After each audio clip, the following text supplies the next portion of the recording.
This is a clip from the Red Cow Arcade podcast.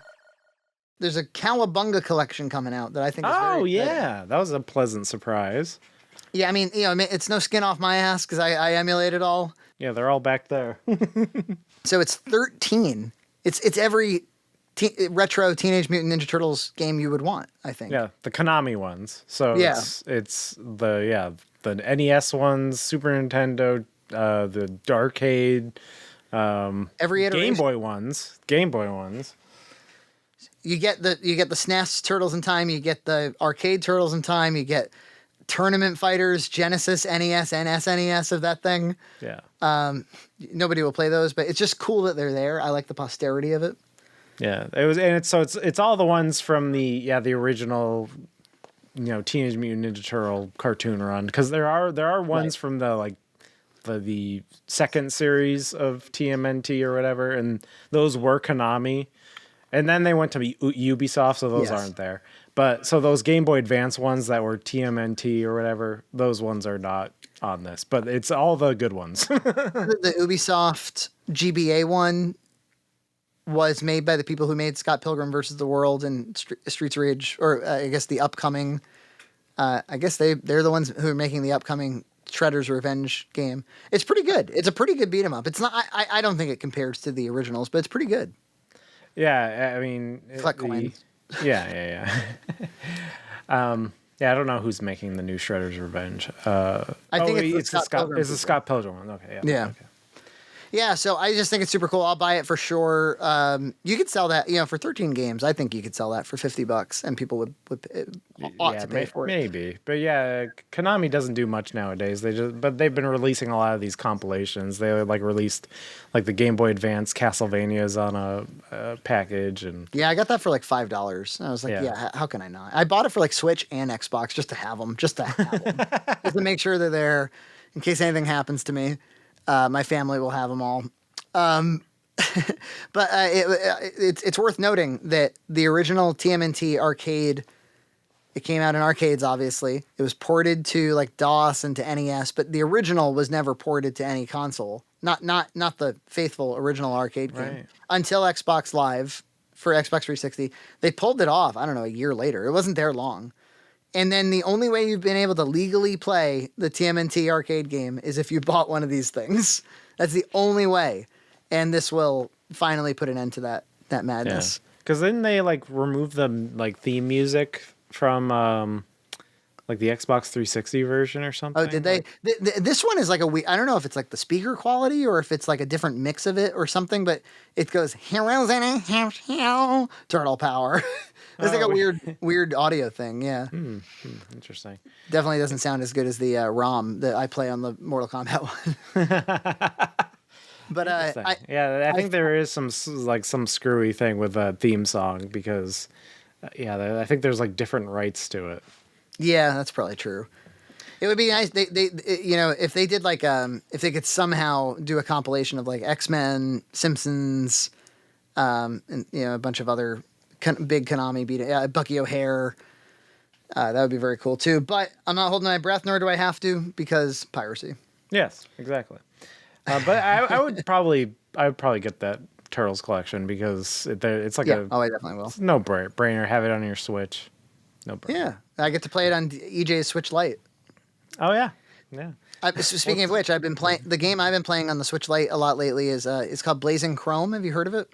No. Have you seen this? Have you heard about it? It's a Contra style game, so I'm not here to get you too excited about it. But it's modern and it runs at a high frame rate and the graphics are nicer and but yeah, so it's not obviously it's not Konami, but it's whoever it is, and it plays nicely and it's fair. Is part of it is if you die, you don't go that far back in the game. You just start from the beginning of that level. And there's a map, and there's saves, and it just I don't know the play quality is good. Yeah, I was playing New Super Mario Brothers U with Gabriel, and I was getting so frustrated because some of those later levels are harder, or some of the secret levels and stuff. And when you die, it kicks you, like it goes to like a black screen. It kicks you out of the thing, and then you have to like wait a couple seconds. You have to like press OK. Mario goes, woohoo, we're going in, and then it like shows you like a screen that says like world whatever, and then you're in the game again. And I'm like, and then because we were just playing Bowser's Fury, and it's really just like you die and then you like start like right back. It's like it's so quick. And even like Mario Odyssey, like there's an assist mode or something. Or maybe it does this in the full game, but Gabriel's playing the assist mode. We're playing Odyssey now. And like you'll fall into a hole and they'll just like put you in a bubble and put you right back in. So there's never any waiting. And it's like it's do you have little quality of life things that are Well, do you have any love for any game that is like fuck you all the way back to the beginning? No. Well, so I'm playing a lot of Elden Ring right now, which has a little bit of that. It's interesting. It's an interesting game. I've been playing a lot of it. I've been playing a lot. I've been playing a lot of Elden Ring. It's scratching the itch. I've been joking that I've always wanted a sequel to Zelda 2 on the Super Nintendo to iron out those kinks. And I'm like, well, I finally got a sequel on PlayStation 5. So how is it like? So I know nothing about Elden Ring outside of what you've told me. How is it like Zelda 2? Well, I'm being like facetious, but it's very combat focused. Because I rewatched my Zelda 2 review from like 5 or 6 years ago, and it's really interesting watching that video because I have a different style. like I'm more like mumbly, and I'm like I'm slurring my words a little bit more than I really try to enunciate when I do my videos nowadays. And I was like, I'm very like casual and relaxed in this. I know what that's like. I watch an early box mac. I'm like, this is edited loose as a goose. So it's like it was weird. Like all of my performance choices, I'm like, I kind of dig it, but I'm kind of annoyed by it. So I'm like, I understand those early comments. Yeah. Maybe that's why I changed course. But I think that's actually a really good review, and you should watch it. It's my Zelda 2 review. It's on Red Cow Entertainment's YouTube channel. Go check it out. I think it's 6 years ago, still holds up. I even talk about Dark Souls because Elden Ring's kind of like a Dark Souls-ish game. It's from the same makers, and there's a lot of the same mechanics.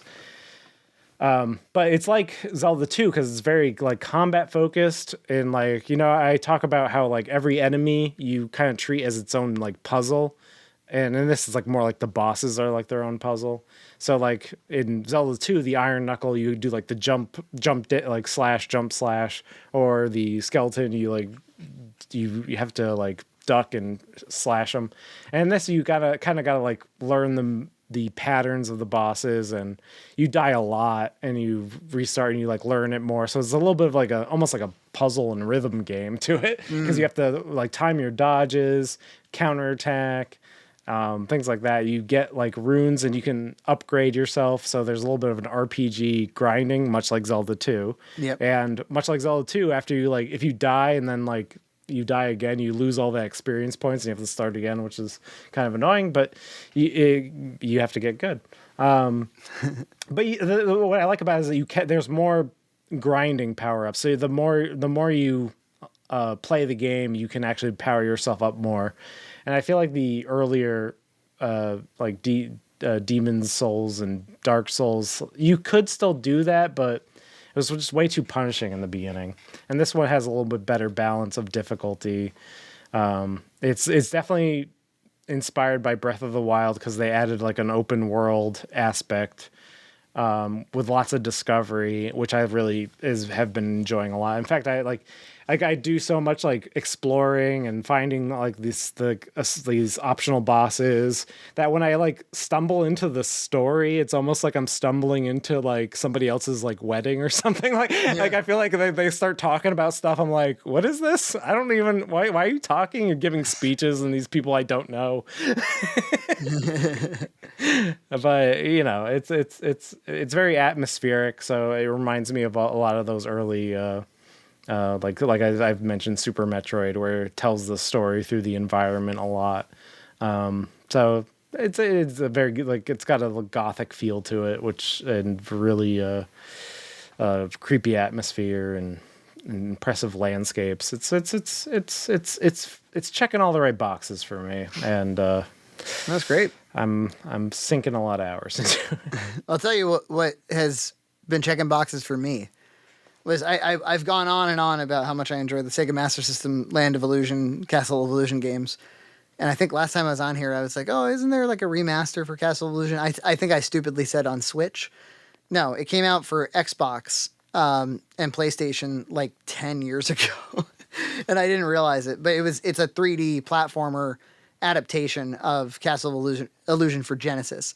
Castle of Illusion for Genesis, I still haven't been able to get myself really into. It doesn't really play right to me. The Sega Master System's games are way better for me. But this is like one of those, adaptation is the best way to put it. They call it a remaster. But I think it's like there's parts that become 3D that obviously weren't 3D in Genesis. And I don't know. It has a great sense of humor about it. Like there's like a deep voiced narrator who like tells the story of the castle the entire time. And like, of course it has Mickey's, formal voice and, it's great. Gloria and I sat for like 4 hours and played it and she just loved every second of it because it was like watching a Mickey Mouse cartoon and it was just the right amount of difficulty, that we were able to actually like, I was sweating and screaming, throughout the final boss and stuff, but we did it. It was just great. And it made me think like, because I have an Xbox One downstairs and I have a 360 upstairs. And I downloaded it on the 360, which meant I could download it on the One. And then I started to be like, I should get more digital games on these. At this point, they're cheap and there's so many for 360. And I was just at the flea market last week. I took a picture. I shared it with Discord. I was like, man, who would pay $150 for an Xbox 360 for such an old console? And they were like, well, there's lots of games you can't get on Xbox One that are only 360. And I was like, I haven't really run into much of that until I started trying to download. I wanted to download a bunch of Sega titles. I wanted like Jet Set Radio for Dreamcast, and I wanted like I think Daytona USA, and yeah, you can't get them on Xbox One. Wow. There were a number like that, but I got those. I got Crazy Taxi. Yeah. I got there was a game for Saturn that I'd never heard of, but Sega Lord X turned me on to called Guardian Heroes. It's a beat 'em up, but it's like you pass in and out of different planes, so it's not like a complete motion. Oh, okay. Yeah. And it's pretty cool. It's like there's some cool games for the Sega Saturn that I'm just not that aware of. Mostly the Japanese ones. So yeah, I've just been on kind of like a really fun tour of Xbox 360 and what it can do for me in the way of kind of retro inspired games or just old Sega titles. Like, cause it's great for, just old Sega titles. Because Sega was the publisher for the Mickey Mouse stuff. Yeah. I had the, PlayStation 3, there was like a Sega Genesis, like Sonic's Sega Genesis collection or whatever. There was something like that. Yeah. And I think that was like the only reason I had my like PlayStation 3 plugged in for more than like I should have had it. Yeah. Because it's like you could just play all those Genesis titles and they're so good. Subscribe to Red Cow Entertainment on Patreon for full episodes every other week.